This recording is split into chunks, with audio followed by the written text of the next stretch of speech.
In his book, The Goal, Eliyahu Goldratt emphasized cost reduction as one of the three primary goals of the firm. The other two are increasing throughput or sales, and improving cash flow. As economic times become increasingly challenging, however, reducing cost is no longer just a goal, but a necessity.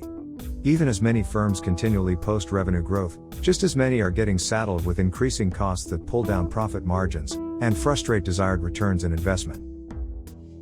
Cost can be likened to a mythical dragon. It may seem invincible and impossible to defeat. Firms that employ brute force solutions do not succeed in the long run. For instance, factory managers can crank up production to spread the expense over a larger volume, thus decreasing unit cost or the cost of every manufactured item. Factories, however, can't keep production on high gear forever without compromising inventories. Executives may resort to hiring freezes, downsizing, or outsourcing to reduce costs of labor-intensive operations. But labor costs continue to grow, and any loss of talent from downsizing eventually bites the firm back in the long run. The dragon eventually returns, with a fiery vengeance that burns the bottom line. Any cost reduction effort thus has to be systematic and sustainable, in order for it to succeed. Reducing costs therefore needs to be built into a firm's strategic plan.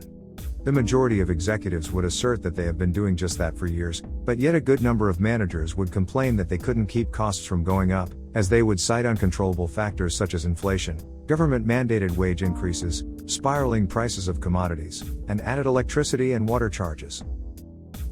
Management strategy formulation towards cost reduction requires careful assessment and deliberate innovative change management, even as external uncontrollable cost factors may seem formidable.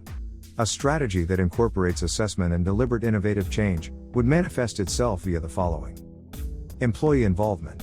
Executive leadership provides the resources and the enabling structure and systems. Employees, who know more about their work than anyone else, would provide the innovative ideas to reduce cost. Organization structure. An organizational structure toward cost reduction would include technical support from departments, such as information systems, finance, and engineering, to assess proposed ideas and get the feasible ones running. Executive commitment. Some companies appoint cost czars to lead cost reduction efforts. The best cost czars are those from the C-suite, such as the Chief Financial Officer, or the Chief Supply Chain Officer. Cost czars should clearly lead and show it via performance reviews and critiques of results.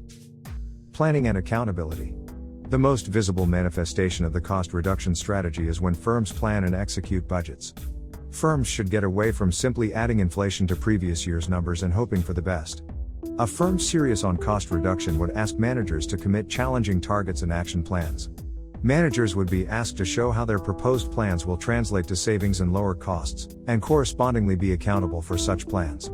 The finance budget would then show all of these, and become the documented commitment of all concerned. Education and dissemination. People should be educated on the nature of cost, and given the tools to target what they can innovate. Cost reduction should be disseminated into the organizational culture, not only via a firm's mission statement, but in the everyday communications of the company. The cost dragon comes in different forms that seem impervious to any solution. It comes in fixed and variable. It attaches itself to how much is delivered or produced. As much as the cost dragon may seem invulnerable, it will always have a weakness, and if we cannot slay it, we can at least tame it. The trick is to find its weaknesses and exploit them.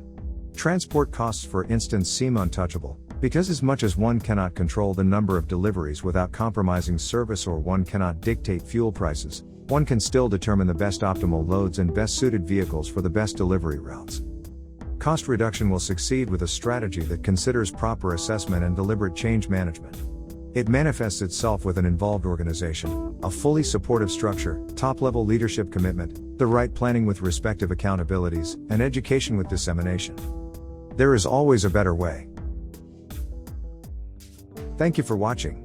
Please hit the subscribe button, and visit us at www.prosaltsconsulting.com for more information.